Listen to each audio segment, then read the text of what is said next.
Lesson 1.5, Parametric Relations and Inverses. So far in math class, you've dealt with functions in terms of x and y, those two variables. In this lesson, we're going to talk about a third variable called the parameter, in which we can use that when dealing with more complicated equations. And when dealing with equations involving circles or ellipses, parametric equations are more useful. And then we'll also review the idea of inverse equations. Relations defined parametrically. So another natural way to define functions, or more generally relations, is to define both elements of the ordered pair x and y in terms of another variable t. The variable t, that's called our parameter. In this first example, defining a function parametrically, so consider the set of all ordered pairs x, y defined by the equations. We have an equation where x is equal to t minus 1 and y is equal to t squared plus 2. So what we're going to do is take all the values for t we have down below, substitute each of these t values in for our equation for x and y, and that's going to create our ordered pairs. So first, if we find the x values, if we plug negative 3 into our equation, negative 3 minus 1, we get negative 4. Do the same thing for negative 2. We have negative 3, negative 2, negative 1, 0, 1, and 2. Now we're going to go through and find all of the y values where we substitute each of these t values into our equation for y. So we have negative 3 squared, which is 9, plus 2 is 11. Negative 2 squared, which is 4 plus 2, 6. Negative 1 squared is 1 plus 2 is 3. 0 squared plus 2 is 2. 1 squared plus 2 is 3. 2 squared is 4 plus 2 is 6. And then our last one, we get 11. So over to the right, all of our x and y values, these would all be ordered pairs that we could plot on the coordinate plane. Okay, and we found these ordered pairs using that third parameter t. In the next example, we'll show you how to rewrite these equations to get an equation in terms of x and y that we're used to seeing.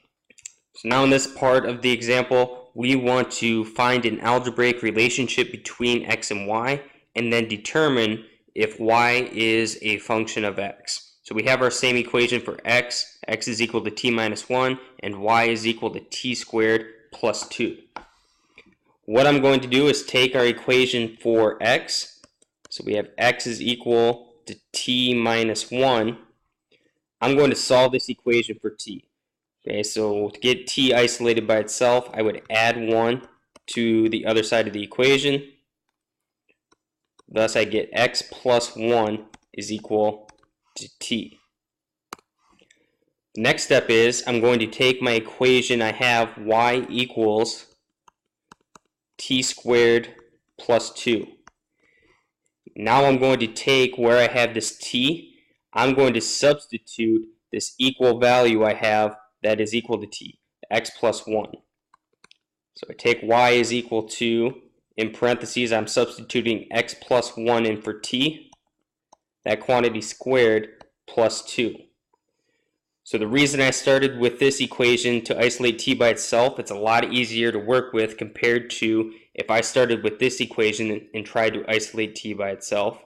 Okay. And now we can see we have an equation where we've eliminated that third parameter t. Now this is just something you've seen since Algebra 1. So we could go through and simplify this.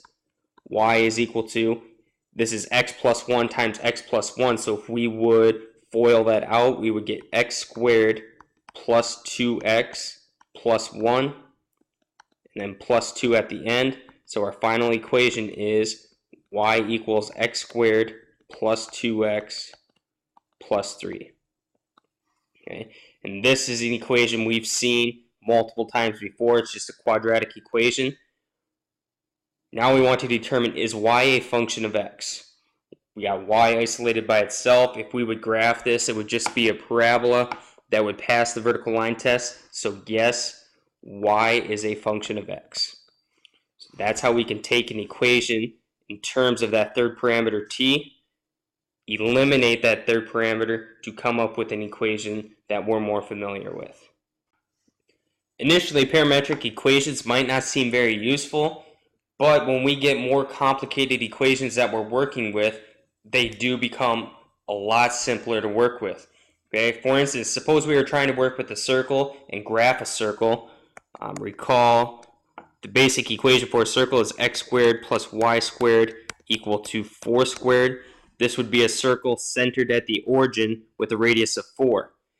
If we were trying to graph this on our calculators, it would be kind of complicated. We'd have to actually create two different equations. So that is where parametric equations come in. Okay, I don't expect you to write this down. I'm just giving you an idea of why these types of equations are useful. We could write our equation for x as x equals 4 times the cosine of t, and our equation for y would be y equals 4 times the sine of t. And we would set our third parameter t. We would go from 0 less than or equal to t less than or equal to 2 pi. Okay, so now we would use our graphing calculators, make sure we're in parametric mode, type in our equations, and we would be able to easily graph this circle. Okay, so this applies to if we're dealing with circles or ellipses. Those of you that just take pre-calc, okay, this is all the further we're going to go with parametric equations. Those of you that take calculus, we're going to take it a step further and work with these types of equations next year. Next, we're going to discuss relations and their inverses. A relation is simply a set of xy ordered pairs. An inverse to a relation is switching the domain and range. So we're switching the x and y values. The inverse of a relation is a function if and only if each horizontal line intersects the graph of the original relation in at most one point.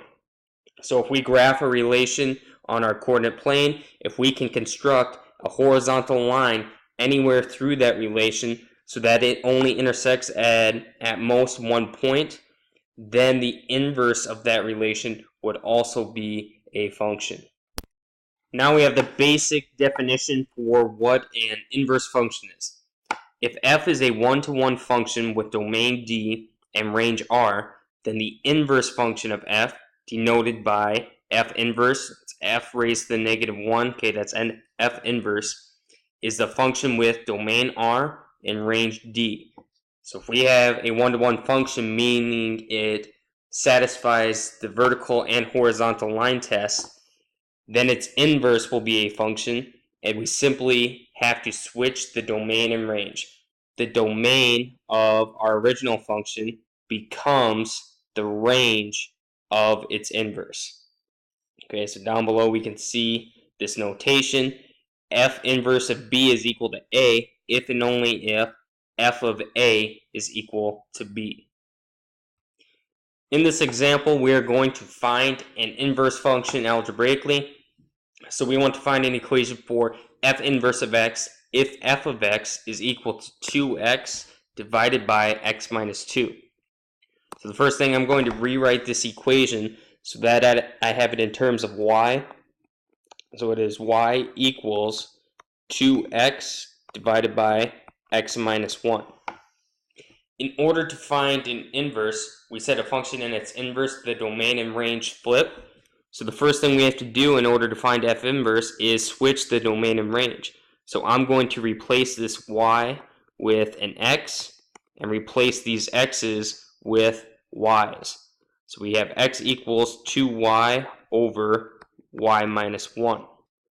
Now we're going to have to be a little creative because we're trying to rewrite this equation so that y is isolated by itself. The first thing I would have to do is multiply by the denominator to both sides of this equation. And if we did that, we would have x times the quantity y minus 1 equal to 2y. Using some algebra, we can distribute this x through to each term. So we would have x times y minus x equal to 2y. Next, we are trying to isolate y by itself, so we have to get all of our y terms on one side of the equation, so we could subtract xy to the other side. Thus, we would have negative x equals 2y minus xy. On the right side of that equation, we want to determine what do these two terms have in common, 2y and negative xy. Well, they have a y factor in common. So if we factor that y out in front, we'd be left with 2 minus x. And the last thing, to get y isolated by itself, we would divide by the quantity 2 minus x. So we have negative x divided by 2 minus x, and that is equal to y. So to start out this problem, we took our original function, we replaced x and y, we switched those, and then used some algebra to isolate our y term by itself. So our equation for the f inverse of x is going to be equal to negative x over 2 minus x. The equations you have to work with finding inverses are not going to be as complicated as this one. This one requires quite a bit of creativity in order to find the inverse. But the general steps to find the inverse: first, switch x and y. Second, solve for y. The last thing we are going to discuss in this lesson is the inverse composition rule. So a function f is one-to-one with inverse function g if and only if f of g of x is equal to x for every x in the domain of g, and g of f of x is equal to x for every x in the domain of f. So we're going to be given two functions, and we're trying to determine whether or not they're inverses of each other. If we can take f of g of x and g of f of x, both of those compositions, simplify them down so that they both equal x, that is verifying that f and g are inverses of each other. In this last example, we want to verify that the two functions are inverses. We have f of x is equal to x cubed plus 2, and g of x is equal to the cube root of x minus 2. So we need to take both compositions. First, we're going to take f of g of x. So we're starting with our f of x function. Everywhere we have an x, we're replacing it with our g of x function. Thus, we have the cube root of x minus 2. We have that quantity cubed, and then plus 2 at the end. So if we simplify this down, the cube root of something cubed, those cancel out, so we're left with x minus 2 plus 2, which will simplify down to x. Now we have to take the other composition, g of f of x. So starting with our g of x function, we have the cube root of, everywhere we have an x, we're going to replace that with our f of x function. So we have x cubed plus 2 and then minus 2. Underneath that radical, the plus 2 and minus 2 cancel out. So we're taking the cube root of x cubed, which will simplify down to just x. So if we could take the composition of both functions and they both simplify down to x, that is verifying that these two original functions, f of x and g of x, are inverses of each other. Just a quick review of what we discussed in this lesson. We first learned about parametric relations and equations as taking our basic x and y variables, rewriting them in terms of a third variable t called our parameter. Okay, those equations are useful when we're dealing with circles and ellipses. We also discussed a function and their inverses. To find the inverse of a function, you take the original, switch x and y, solve that equation for y. That gives you your inverse equation. To verify whether or not a function and its inverse, to verify that those are inverses, you have to take the compositions f of g of x and g of f of x. If you could simplify both of those down so they equal x, that's verifying that those two functions are inverses.